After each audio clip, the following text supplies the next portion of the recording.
Did you want to ask Darryl something? Hey, Hey. Darryl. Hi, Yeah, how I you have a doing? couple questions. Sure.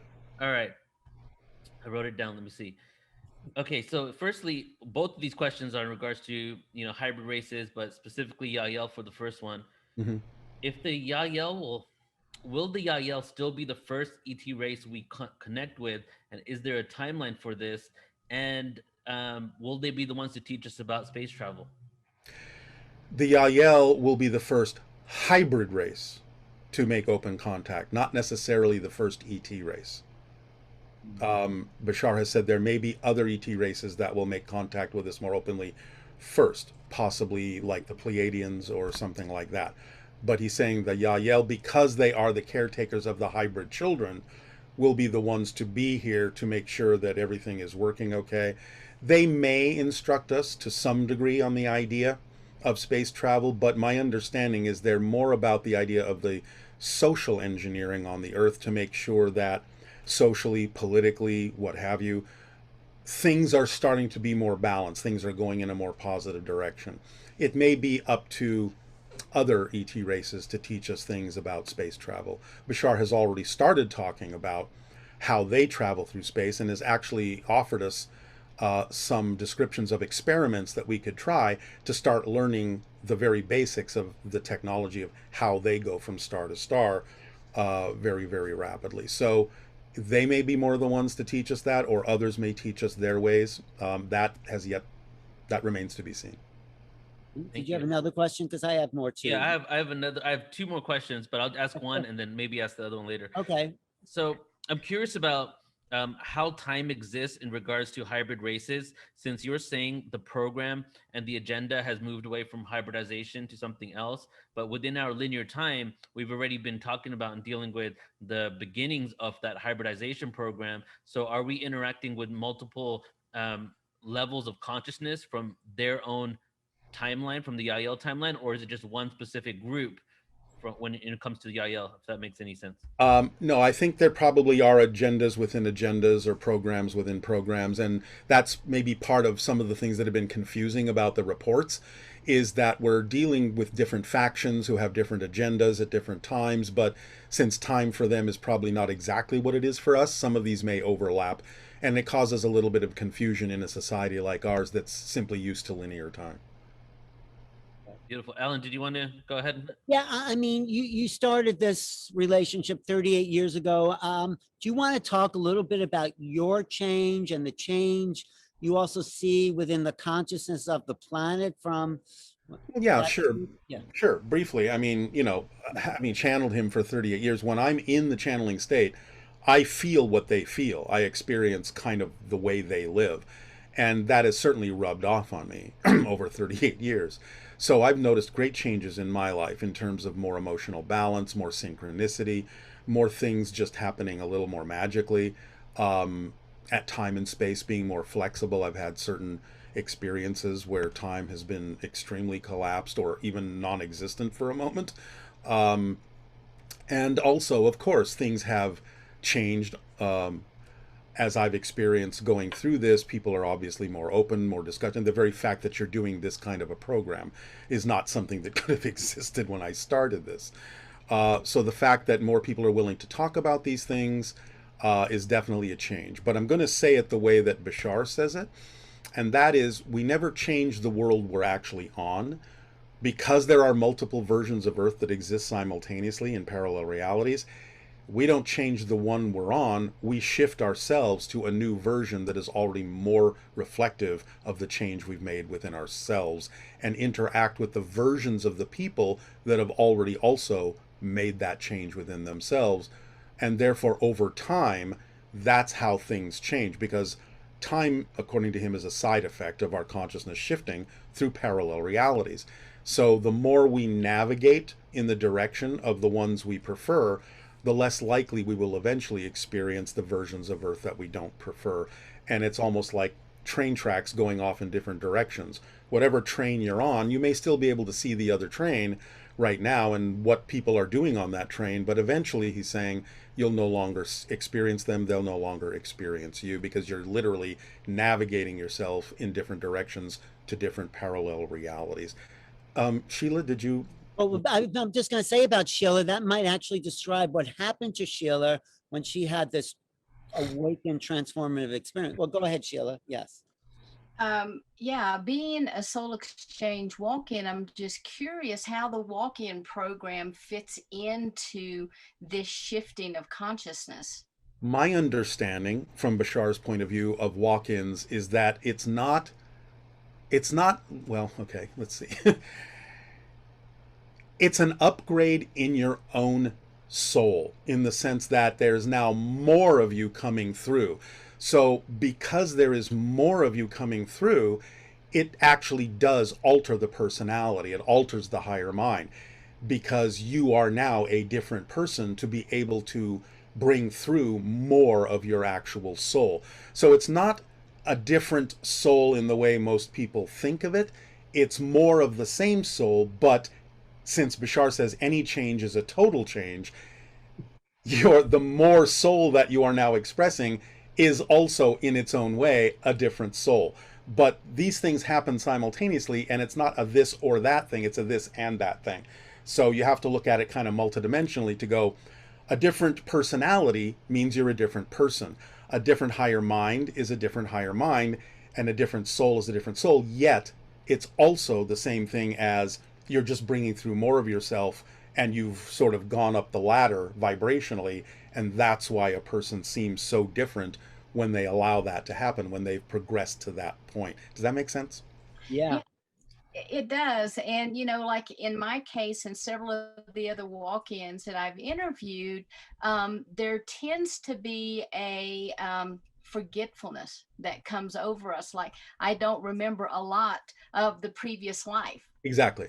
Because, well, again, that goes hand in hand with what Bashar said, even about as you change your personality.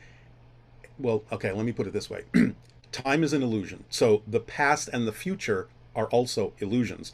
They're just other simultaneous parallel realities that from a linear perspective, we call the past, we call the future, but they're all going on at the same time. However, when you change yourself, when you shift to another parallel reality, if you're truly understanding that you're a new person, if you think about that from a linear perspective, how did you get that way? You have to justify it linearly by having a new past. So you can maybe maintain elements that used to be there before if they're necessary for your new personality in the present. But generally speaking, you might actually start to forget because it was never your past, because you are really focused on the fact that you're a new person, and a new person has to have had a new past that made them the person they now are. This gets into all sorts of weird fourth dimensional physics, but I think the basic premise makes sense when you lay it out that way. In fact, Bashar has said many of us have had many different pasts that we don't even remember, not only individually, but collectively. So 5 minutes ago, our history could have been completely different. And what we remember as our history now is being created in the present, but because we're doing that in a linear space-time, it's made to seem as if that's always been our history. That's the way it works. So you don't know how many histories you've had, necessarily. Awesome. Thank you. Yeah. Neil, thank you, Sheila. That was great. Neil. Did you have another question, Neil? No? Because I have a little background noise right now, so give me a minute. Okay, well, the thing I've been well, somebody also says some people, the hybridization between the grays were really zetas from Zeta Reticuli and not Earth-based parallel beings. What do you say about that? Well, Zeta could be a colony. Yeah. You know, that could easily be a colony. I mean, when they came into our reality, they had to settle somewhere.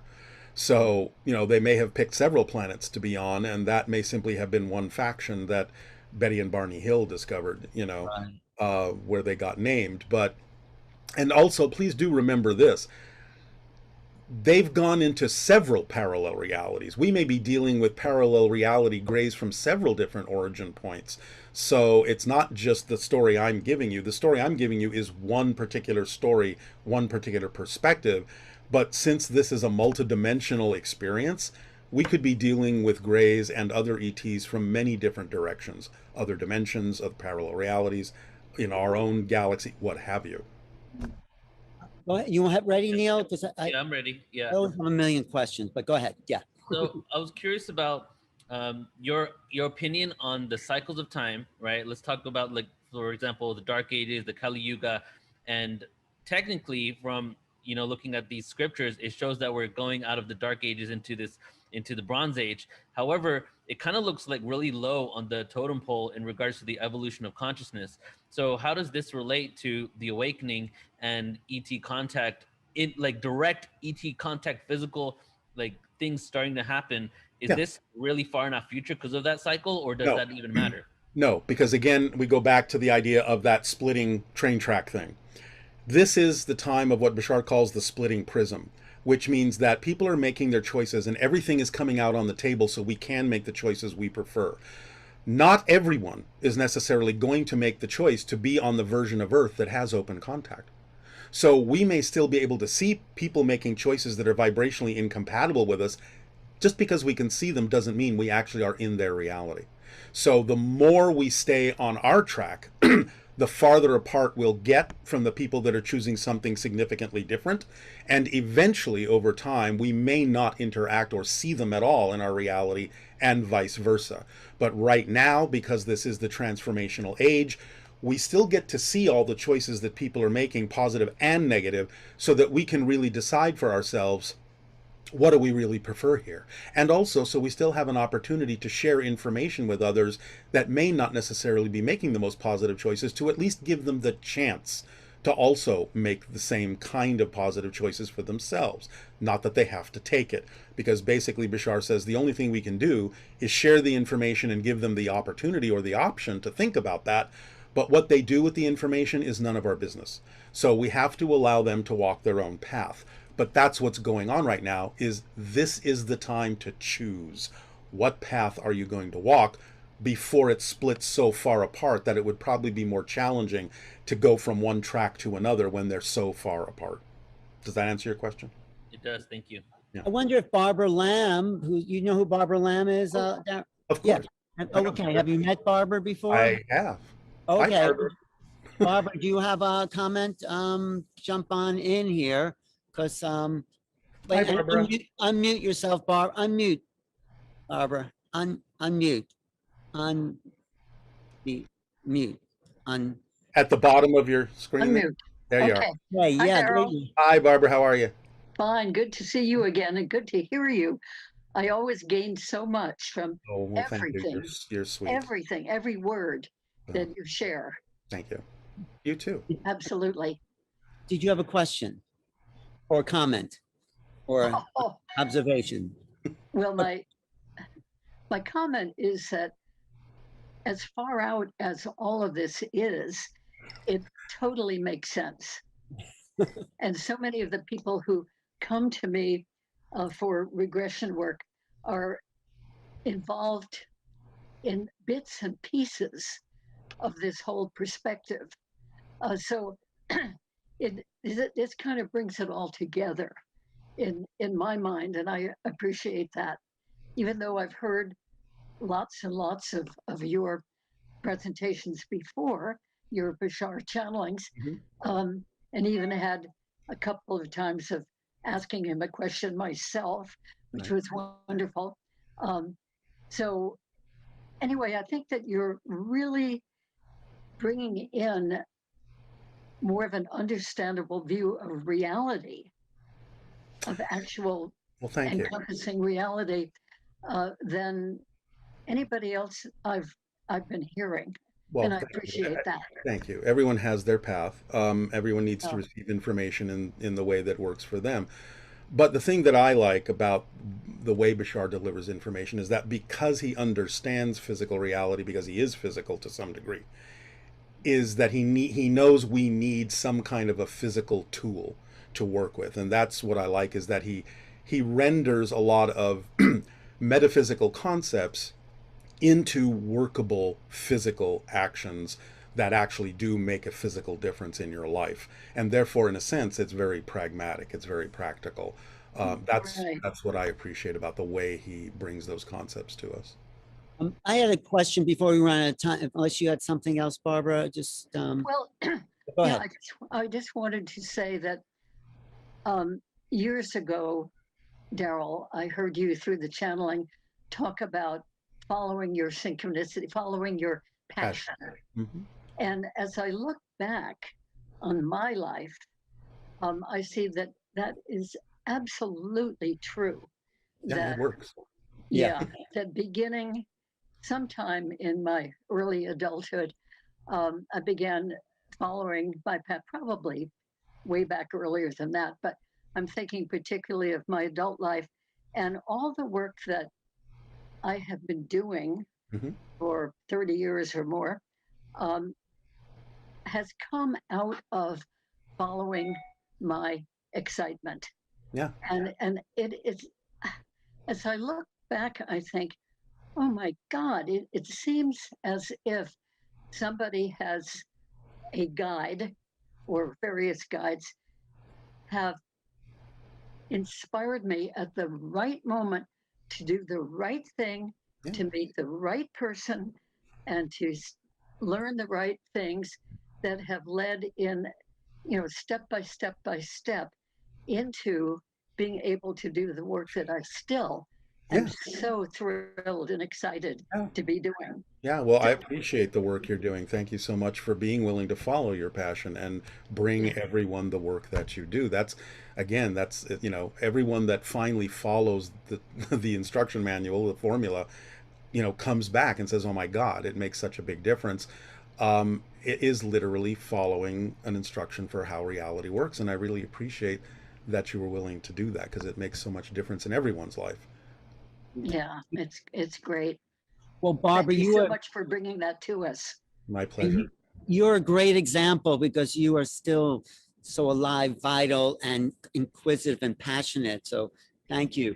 Darryl, the question I've had, but for a long time, is when I was asking Bashar a particular question, he said there was a moment in his history where something happened. It was like a convergence point where everything changed. So The that's, Shakana experience. Yeah. yes, talk about that because I wanted to hear more. Well, because of course they are an artificial race in a sense, they had a little bit of a head start on us. They still did have to evolve through their own experience of transforming anything that they had that was negative into something positive. But when they reached a certain point in their history,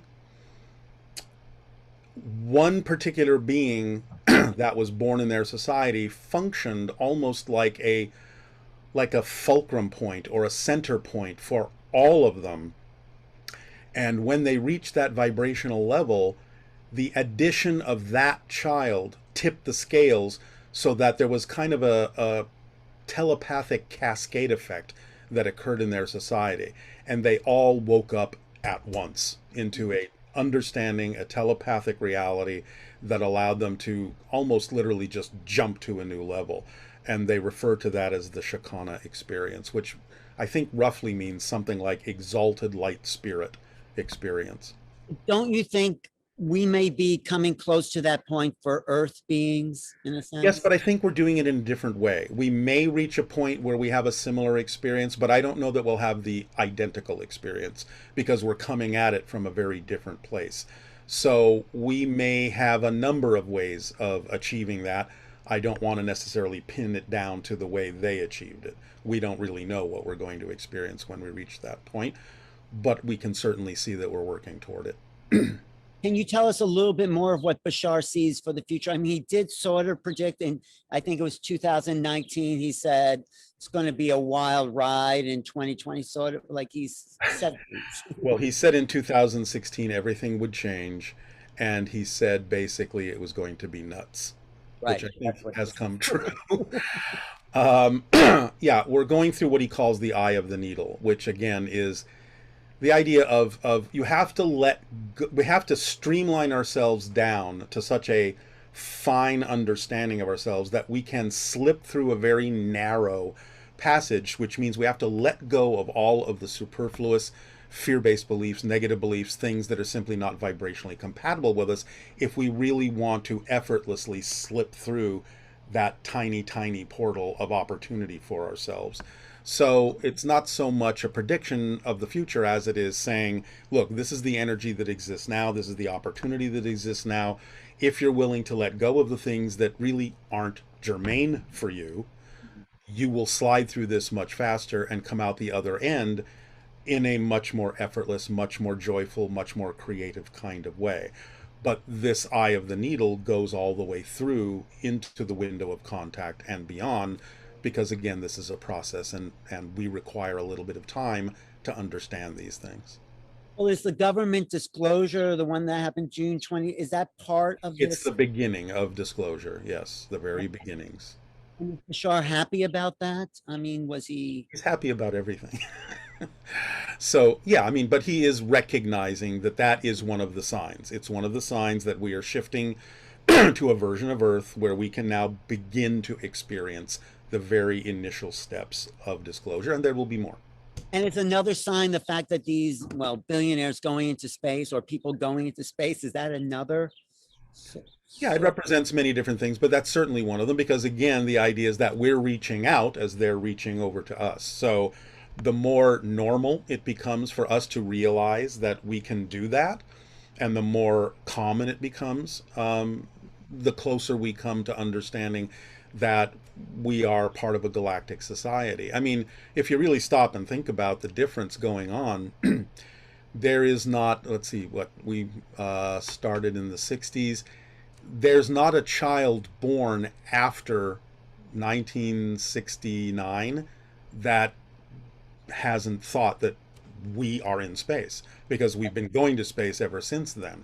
So that's a completely different mindset from the people that were born before it. So now, with people making that more common, well, you know, a child 20 years from now is going to say, well, of course we're going into space. They don't even think twice about it. And that's a very different mindset that changes things very dramatically. Well, and maybe someone else has correct, but the last question I have is, how abundant is life and intelligence, as Bashar may find it, Totally. throughout the galaxy, throughout the universe? Oh, you mean in terms of that? Well, In yes, terms- yeah. it is quite abundant. I mean, even though there is a lot of areas that don't necessarily harbor life, the universe is gigantic. So, percentage-wise, there's a lot of life for us to discover, both what we consider to be intelligent and not. But you know, but it's also found us. So the other thing is they'll guide us with that too. In fact, Bashar has actually said there is a civilization that does exist that is sort of evolved to the point that would be somewhat equivalent to our Renaissance at this point, and that they will help us become their UFOs, contact with them. So they will help us train how to make contact with other civilizations for those who are interested in doing so. And they have actually purposely not made contact with certain civilizations at a certain level to give us the experience of doing that as well. Great. Sheila or Barbara, do you want to jump in for any, because we're coming close to, or Neil? Go There's ahead. a couple questions in the Q&A. Shall we Oh, take some good. of these questions? Yeah, please, by all means. Okay, so Stella is saying, according to Bashar, what is the role of blood type as a factor for choosing certain people to contribute with genetic material to the hybridization agenda? One basic factor is how much genetics connect all the way back to the Anunnaki hybridization and creation of Homo sapiens. So in a sense, all human beings are hybridized. The naturally evolved being on the earth is Sasquatch. The branches of Homo erectus that were not hybridized by ETs are Sasquatch. And if the ETs had not created Homo sapien with their genetic material, we would all be Sasquatch. So the factor that is the most important for the hybridization now is the amount of genetic material that still may remain in certain bloodlines that connect more strongly to the original Anunnaki. Wow, that's new for me. Neil, anything else in the Yeah, chat? we got a few more here. All right, Nadi's asking, did the Zetas employ any other races to assist them or just the Mantis? Why the Mantis in particular? Is it because of their role as original geneticists? Yes, in part, and they have. I think people have reported that there have been other races like the tall whites and so on and so forth that have been seen in many of the so-called abduction experiences. So obviously there are other races working with them. Now, what the exact relationship between the Greys and other races are, I don't know, except for the Mantis. But yes, I think there are other races that are involved that are interested in our evolution as well and helping out with this. Hmm. Yeah. What must we do to not follow the Grey's destructive path, balancing technology and spirituality? Follow the formula that Bashar shares with all of us. That contains every single thing we need to stay on a path that navigates us to a more positive version of Earth. Follow that formula. Beautiful. Go ahead, Alan. No, I just wonder for you, Darryl, and your evolution and where you're going, what, what's the future? What do you look, what's happening? I always have, even before I knew this stuff, it was just instinctive for me to always follow my passion. The thing that I think is most important to say about that, like Barbara mentioned, when you do in fact follow the formula, follow your passion as best you can, no insistence, no assumption of the outcome, stay in a positive state, examine your beliefs, let go of the ones that don't work for you that are fear-based, you are always supported. Now, I have been doing things that excite me basically ever since I got out of high school. I'm almost 70. It has always supported me by following my passion. I think it's important for people to realize that it may not come in the form you think, because abundance has many different forms, many different expressions, not just money, but you will always be supported by the version of abundance or the multiple versions of abundance when you follow the formula that will always allow you to continue to follow your passion. So one of the most important things that comes up as a subject with Bashar is, can I guarantee, can I be assured that I will be supported by following my passion? And as long as you broaden your definition of what abundance is, yes, you will be. Because not only is money a version of abundance, but being given a gift is a version of abundance. Synchronicity is a version of abundance. Having something to trade is a version of abundance. Communication is a type of abundance. Imagination is a type of abundance. And they come together and work together a little bit here, a little bit there to form the 100% that you may need at any given moment to move forward. So follow the formula. It works when you do it. What does it look like for you? I mean, what are you working on? Do you want to share anything? Geez, okay. I'm writing 4 books. I just finished my third feature film as a director, writer, producer with my wife, Erica. We obviously do all the Bashar events with my partner, April Rochelle at Bashar Communications. I'm designing an escape room attraction. I'm constantly creating something, and it's a lot of fun, and things just happen in the timing that they need to. And you're helping so many people just with that formula. It's like they start to believe in themselves and trust and add to creation. So, And yeah, and they deserve to. There's no such thing as somebody who isn't worthy.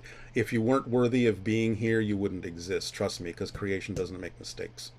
Barbara, were you going to say something? I just want to say that several years ago, when you produced Dearly Departed, that film, hmm I have absolutely loved that film, and I have Thank you. recommended it to hundreds of people. Thank It you. is just so brilliant and changes our perspective Mhm. wonderfully Thank you. I about life appreciate and that. death and when we die and how we die and Yeah, all of that. it was a fun concept because what we decided, we wanted to do something about the reports that we, had been reading about near-death experiences, but we didn't want to do just a straightforward documentary. So we kind of came up with the question, well, what would happen if you could take a camera into the afterlife and interview the spirits to find out what life is Yes. like? So that's the way we did it. So it's kind of a quasi-documentary that pretends to be talking to spirits, but it's based on reports of what near-death reports have said that they've experienced when they crossed over before they came back. Darryl also, Absolutely brilliant, brilliant. I was just going to say, Darryl also directed and produced and wrote First Contact, which is Right, it's the documentary of how I became a channel and who Bashar is and what that's all about.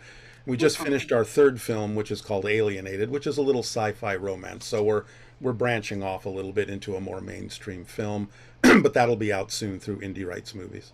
Great. So is there anything else you'd like to leave us with today as a reminder, permission? I mean, I think I've said, just the idea that, really following your passion. Because see, the thing of it is you have a higher mind. It's there to guide you. It speaks to you and sends you messages, but it sends them in the form of energy. The way your body translates the message of what your higher mind is attempting to tell you is the physical sensation of passion. So when you act on your passion, you are responding to the higher mind's message that this is you, this is your step, this is your path, this is who you are. But by taking the physical action, you're responding in the language of physical reality, which is action, not words. So when you do that, you're telling the higher mind, hey, I heard you, and I'm willing to trust your guidance. And then the higher mind can send you more opportunities to act on your passion. Because why should it send you more opportunities if you haven't acted on what it's already sent you? Well, then it's about being grounded, being able to know your sense, feeling, embodiment. Absolutely. It takes honest self-evaluation to know whether your beliefs are dampening your excitement or whether it's truly the guidance of the synchronicity that comes from the higher mind in the form of passion. And remember, there's two types of positive synchronicity. There's the true negative synchronicity that's the result of your fear-based beliefs, and that can create a downward spiral for you in your reality experiences. But there are two types of synchronicity that use positive and negative energy to guide you. The positive type, and this is kind of what we now started to call green light, red light synchronicity, like a traffic light. Right. The green light synchronicity tells you this is something you can act on right now. Go for it. Move on it. The red light synchronicity says, no, not now, not yet. Don't do this. It prevents you from going down a path that isn't right for you. So both of those together keep you on the narrow of where you need to be. So the idea that you can't necessarily go forward on something you're passionate about isn't necessarily a bad thing, as long as it's not the product of a fear-based belief. It could be red light synchronicity saying, you may come back to this, but right now, this is easier. Go this way. Because if nothing else, the path of least resistance is your true path. And the universe has its own time frame, and we're so anxious to get. It's all within the synchronicity. It's the guiding principle. It's the timing principle. Just let it work. You don't have to make it work. Just let it work. So thank you for being here today, and thank you for the gift that you've given the population of the planet with Bashar and these words here. I'm getting a lot out of it as well, but thank you for the opportunity to share this. And again, I hope, it helps a lot of people. It's my passion and my pleasure to do this. So thank you for allowing me the opportunity to do so. Neil, did you want to say something? No, just a lot of appreciation, Darryl. And I was actually at Dearly Departed premiere. I don't know if you remember, but we were there to take a photo together. I was a little crazy that day. So. No, we're following you so closely that even though we were only really into Bashar, we wanted to go and support you as a person and went there. So I just want to second what Barbara said too. You're like, everything you put out is just so amazing. I just appreciate everything you've done. Thank you. Thank you. Thank you. Well, people can find out about all the film stuff on my production company website, ziafilms.com, ZIA films.com. And of course, anything they want to know about Bashar, they can go to bashar.org. I just want to acknowledge Sheila, who had the vision to put together this hybrid conference. I mean, the first of its kind. So maybe we'll do it. Passion. Thank you. Well, good. That sounds familiar. Enjoy. Thank you all. I really appreciate it, you guys. Yeah, thanks. We'll do it again. Okay, all right. Take care, everybody. Have a wonderful, wonderful night.